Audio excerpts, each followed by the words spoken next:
Hello and welcome back to Genesis Designs and Modelcraft, and welcome back to the Modelling for Beginners series with the Airfix Mosquito PRXVI, and this is episode 5 already.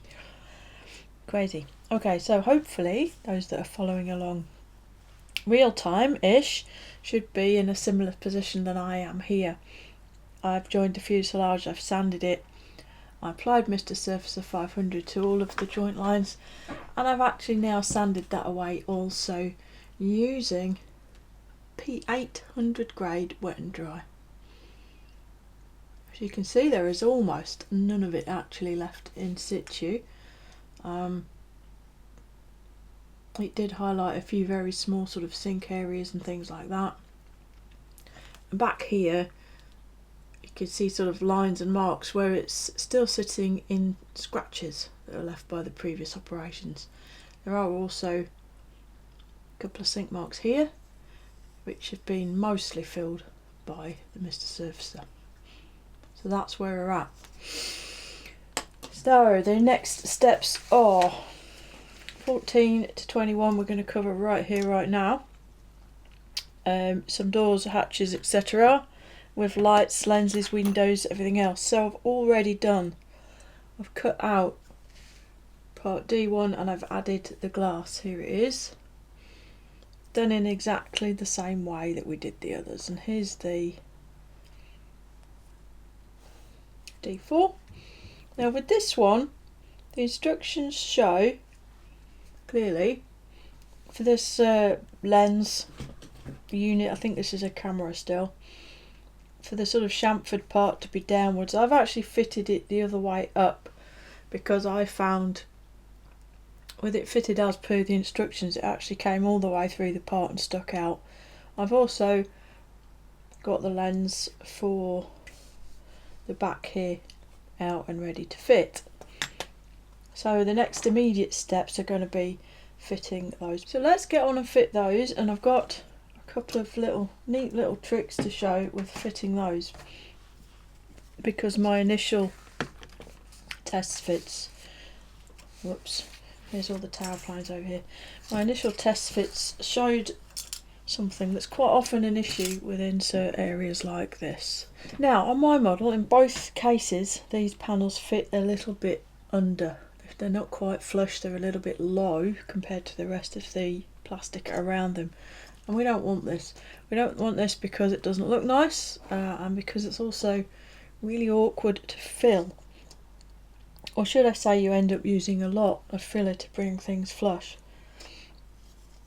So the front one goes here, and this forms, it's quite an oddly shaped panel. It's quite bizarre that it's been broken down in this way, and as it just sits here like this, the fit is not terrible, but it certainly isn't good enough to be left unworked on. And I don't know if you can tell visually, but it's sitting low. I keep moving it out of shot because I've zoomed in. It's sitting low at this front edge here. It only needs a little pressure on the back edge to flip it up to bring it flush, as you can see there. And it is perfectly possible to hold it flush like that and apply your glue of choice to that front edge whilst you're holding it in position. I will be using super glue again here, incidentally. I did get a comment from someone who is a regular commenter and follower of the channel, claiming that that I couldn't really consider this to be a beginner's build, or that they did not consider it to be a beginner's build. I did ask for clarification. I have not received that yet, so if you're watching it, please do consider commenting to tell me why you don't think this is for beginners. But as I said in the last one, I use super glue to build almost exclusively with external parts like this. So, you know, I'm going to show that because that's the way I do it. I do realise that some people, many actually, might consider that not to be a beginner's technique, but the way I look at it is, if you try it and learn to do it, it isn't difficult, and therefore it really can't be considered advanced. Ultimately, as I said before, gluing pieces together is the bread and butter of this hobby, so it shouldn't ever be considered as advanced no matter what adhesive you're using. Excuse the sniffles, I am suffering with a seasonal virus at the minute. So anyway, if anybody out there is not comfortable with using super glue, I'm showing you just how easy it is right here in real time, but if you're not confident or comfortable with using super glue, don't. Use whatever you prefer. But I would counsel you to try. If you don't want to try it on this model that, you know, is a good model and you don't want to risk ruining it, by all means, use a scrap drop tank or something like that. Glue it together with super glue. Try with, you know, real time with your own things. Try what I'm showing you and hopefully you'll see that it really isn't anything that needs to be regarded as difficult. Anyway, rant over. That wasn't really a rant. Blue tack. The spacer of champions. What I'm going to do is pop a bit of blue tack in the front there. Now that is clearly too much, so I'm going to chop that down a touch. I want a piece of blue tack that's big enough for this panel to rest on when I fit it to the model. But obviously I don't want it to show through the window, so there's a balance. Massage that into place a little bit. Try the panel on and make sure we can't see that blue tack. Not really. Now straight away, just having that blue tack there acts as a shelf, a spacer, and all of a sudden the part sits beautifully flush without any extra faff. So now it is simplicity itself, honestly.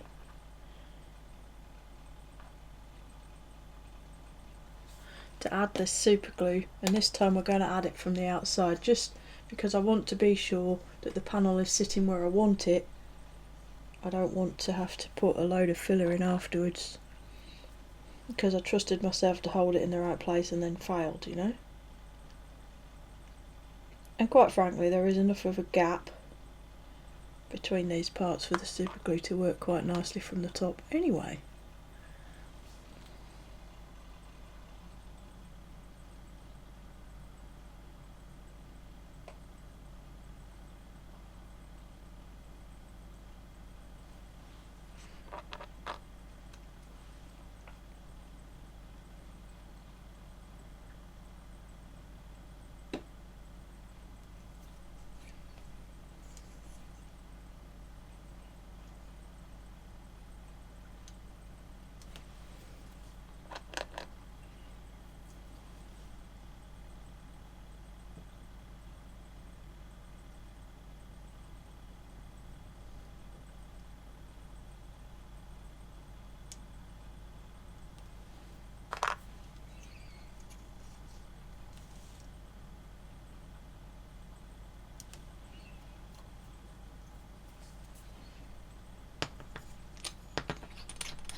I'm going to use accelerator. Again, I'm using this rocket blaster stuff from Deluxe Materials.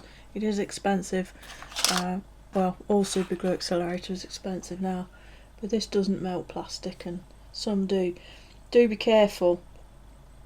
Rocket blaster comes with a sort of spray cap, pump action spray cap on it, which is great, but you really don't want to be getting it on transparencies as a rule.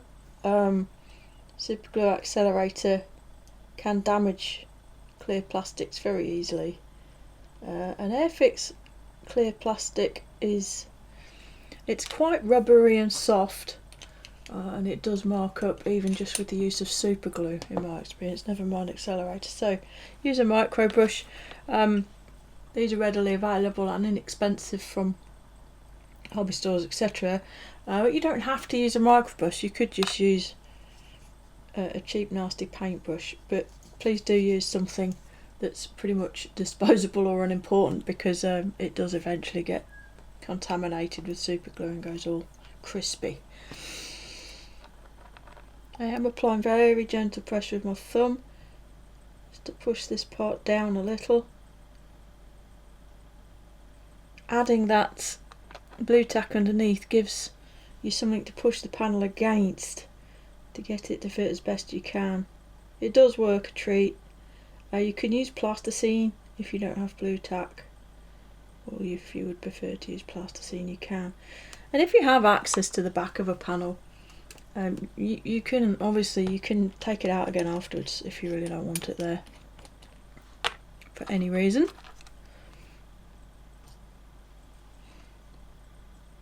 There are other ways of doing the same thing. You could use some little bits of plastic card, glue them in situ on the back of the fuselage on the inside to give yourself a ledge. But the beauty of using super glue or plasticine is that it is compressible, so you can push it down just as much as you need to get your panel to fit and no more.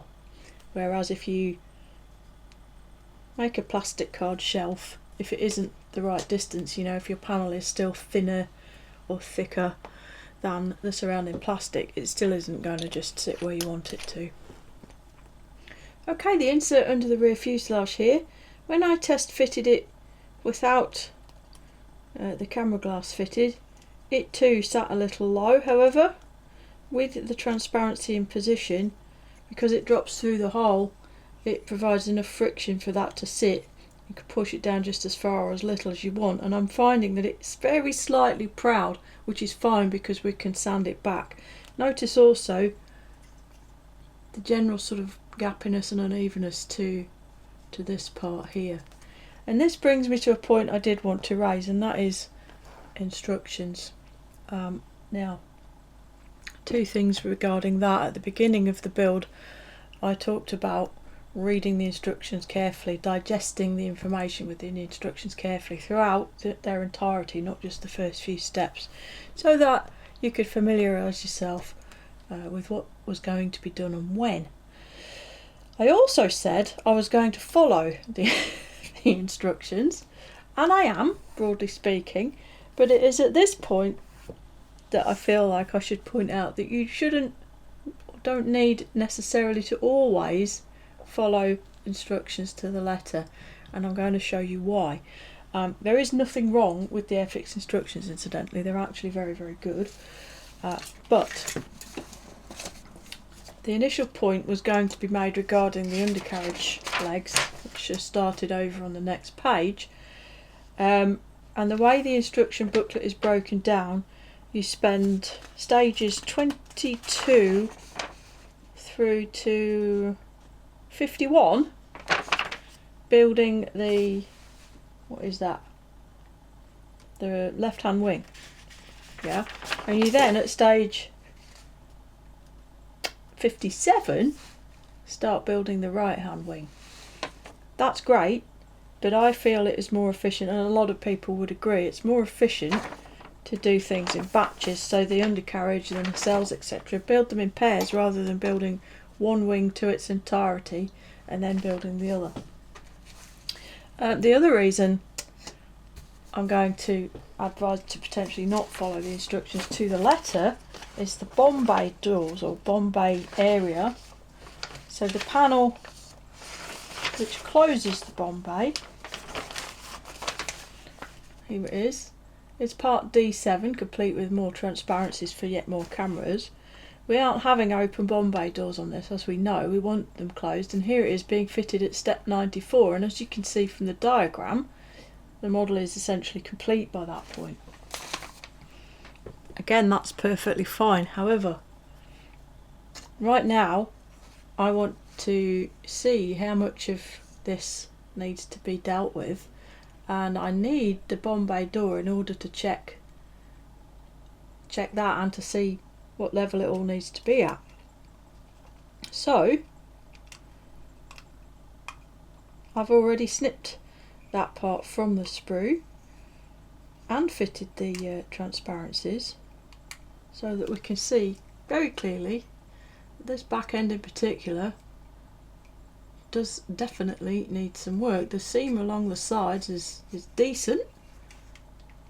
It's not perfect, but it's good enough that it could be good enough to not require any filler. But again, the next point ongoing from the first is how much easier is it, or will it be, to rectify these seams now while the fuselage has no wings fitted than it will be when there's a lower wing panel sat right next to the joint, like there would be if you waited until step 94. So it's a 2-in-1 top tip really, that both familiarisation with the instructions and how that can help you through the build, and also that some logic can be applied at various points about how to make things easy for yourself. And fitting this Bombay cover now is going to be in every way, shape and form a lot easier to do than if you leave it excuse me, until the end of the build as referenced by the instructions. So just sitting in place as it is, it's quite tight at the front, and just sitting in place as it is, the fit down both sides is credible, it's decent, it's not perfect but it is good enough, to be honest. And because it's a tight fit, we can, as we did here, just sort of squidge it around and get the fit as best, you know, as best as it can be, which it is right there. It does still need work, but it certainly doesn't need much. A little squeeze of the fuselage side here just to bring that in line. And what I'm going to do to glue the sides is I'm going to use extra thin rather than super glue, because I don't intend to carry out remedial action on this seam at all. I'm going to leave it, these are doors, there should be a visible line. I'm just going to try and get that as good as I can. Alright, after a few minutes of messing around, pushing and shoving, this is as good as I can get this Bombay panel to fit.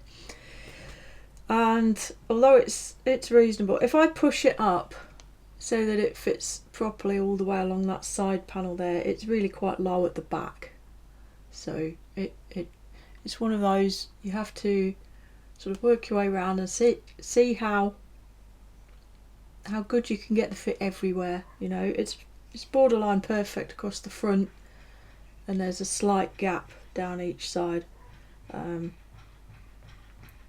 It is going to need filling despite me not wanting to, but such is life. So as with the front panel, I'm now going to work my way around the whole lot with the super glue until everything is joined and in place. And after one round of filling, or should I say gluing and sanding, this is what I've got.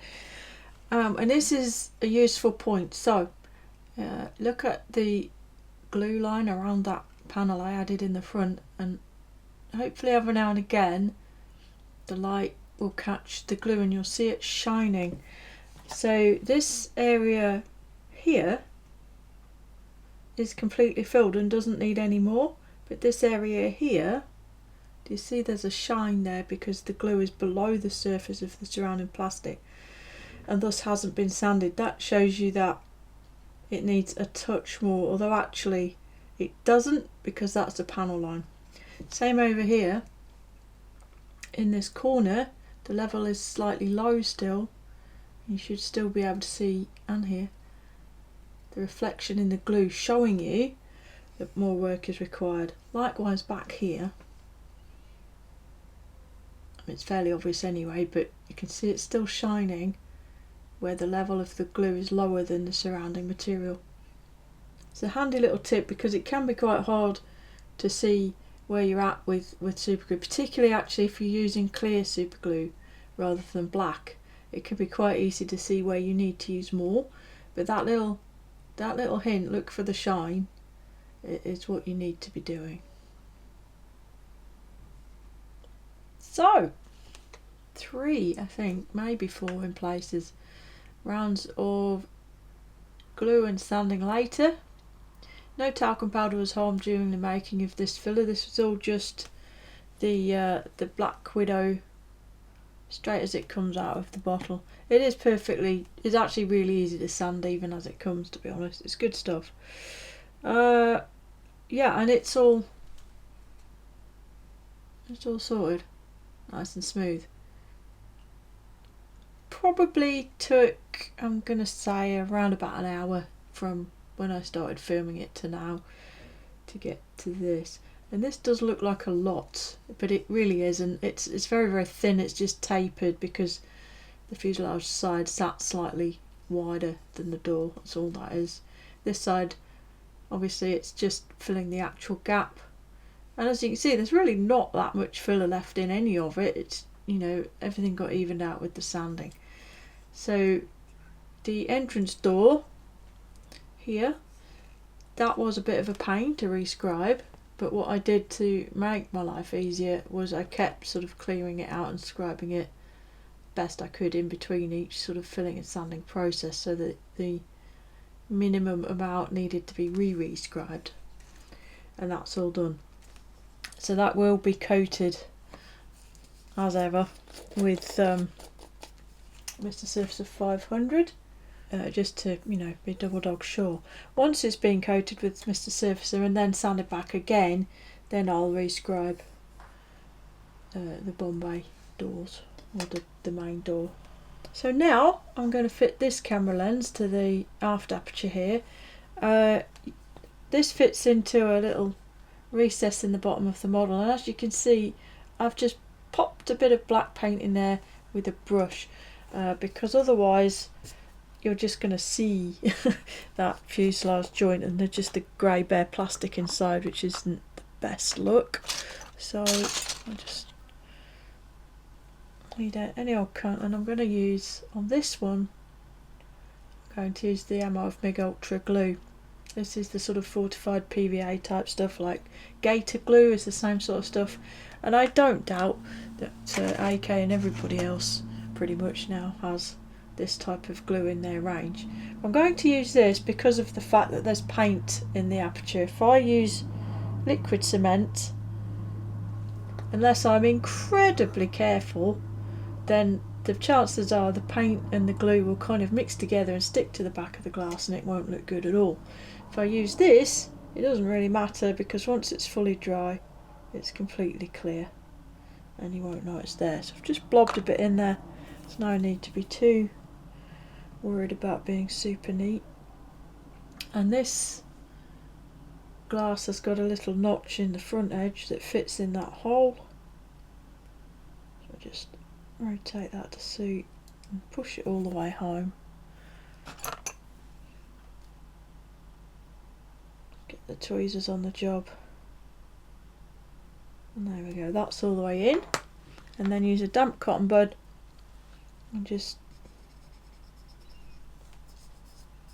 get rid of the excess glue. At the moment, yes, you can see the glue, but as I say, once that's dry it will be completely gone and it'll just look black. Alright, now for the last step in this instalment, step 20, well, steps 18 through 21, we'll sort out these tail feathers.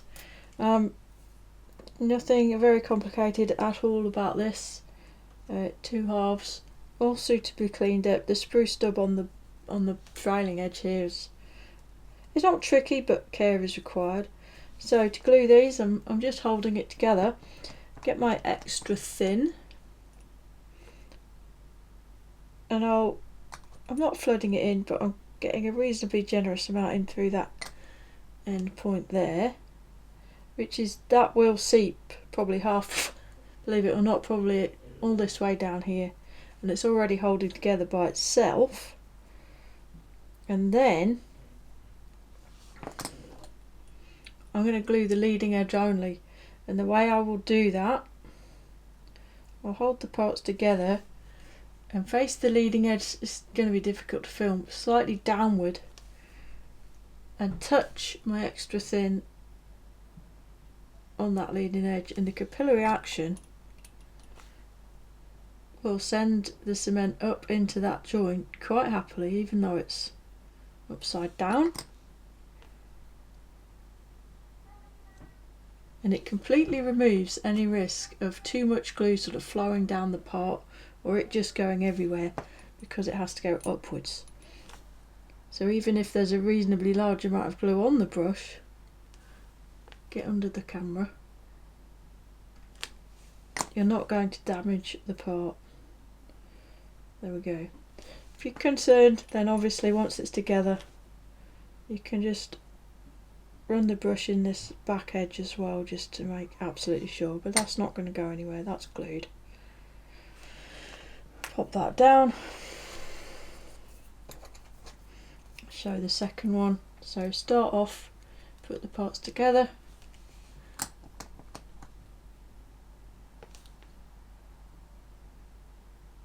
Just drop a reasonable amount of glue cement into the ends here.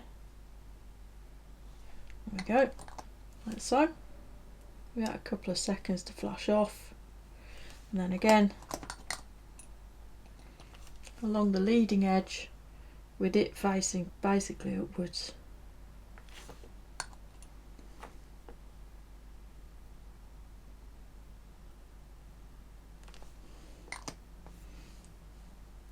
And then just give it a little gentle little squeeze just to be sure, and for extra added double dog shore security, just pop a little bit in this aft edge as well. And that is very much glued together. And this is quite a nice design point by Airfix here. These tail planes have been designed to interlock inside the back of the model, like so, quite nicely. Lovely little design point there. Yeah, fit them on. So fitment wise, the side with the small square panel towards the tip is uppermost, so just pop that into the slot, pop the other one into the slot. They interlock with each other and they're reasonably tight. They're not tight, but they're a snug fit and they interlock together, so all things being equal, we should be square at the back, although it doesn't look it to me. Just looking at the lens, that all looks a little bit off. And should you not want to, you don't really need to glue this. I'm going to, but just not yet. There we are, I've twisted it, that's a bit better, isn't it?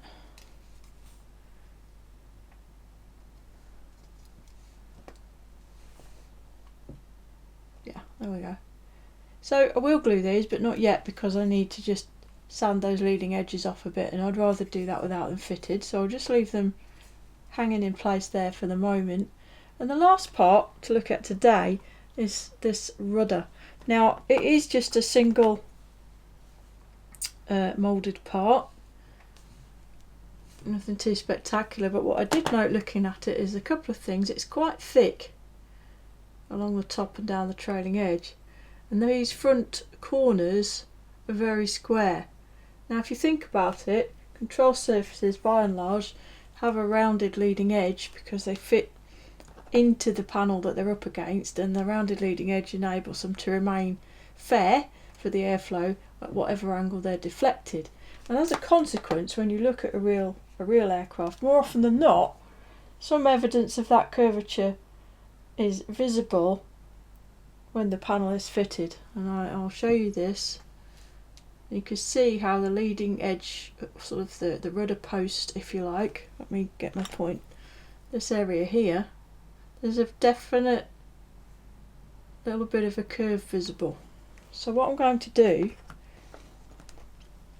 to replicate that to some degree, I'm just going to get the scalpel and literally hold it at an angle, and that's an angle in both directions, and just run it just along this leading edge a couple of times, essentially adding a little bit of a bevel. Just as quick and easy as that.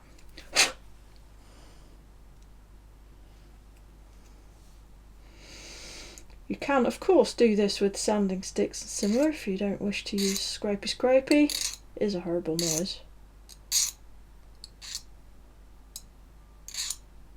There we go. Just a bit, doesn't need to be much. And likewise for the thickness of this trailing edge, one of the easiest ways to reduce that, at least visually if not actually, is to do the same thing all the way down the trailing edge. Literally just knock that corner off. And although it doesn't really thin the part itself, it does enable it to look a little bit less thick to the eye. It's a bit of a cheat. And I'm going to carry that on all the way up and around the top.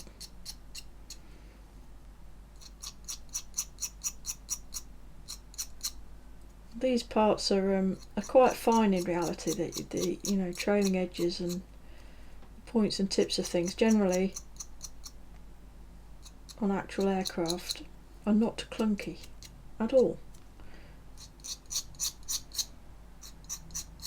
And obviously to actually thin this trailing edge would take ages and you would lose some of that detail inevitably. So sometimes you have to go with the sleight of hand approach. Right. Lastly then, this fits into the slot down there, just pushes into place.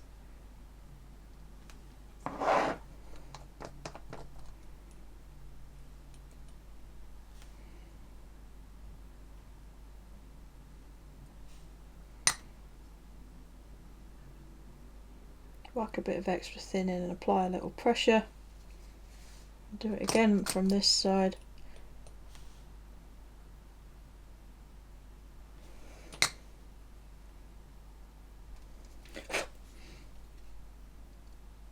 There we go. Solidly home. And that is that. Nicely in position.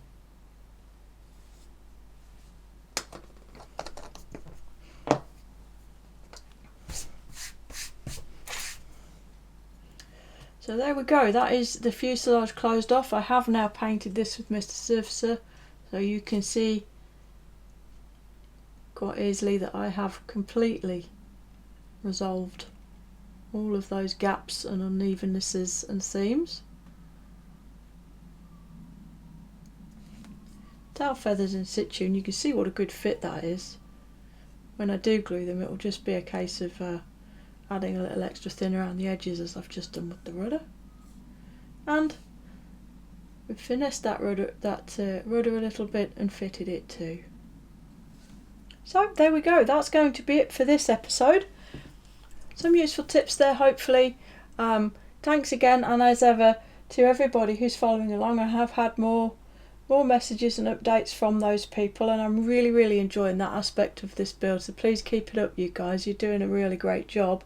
And again, as always, thank you so much to everybody who contributes to the channel via Buy Me a Coffee, by commenting, liking, subscribing, etc. So thank you to everybody. I really do appreciate it.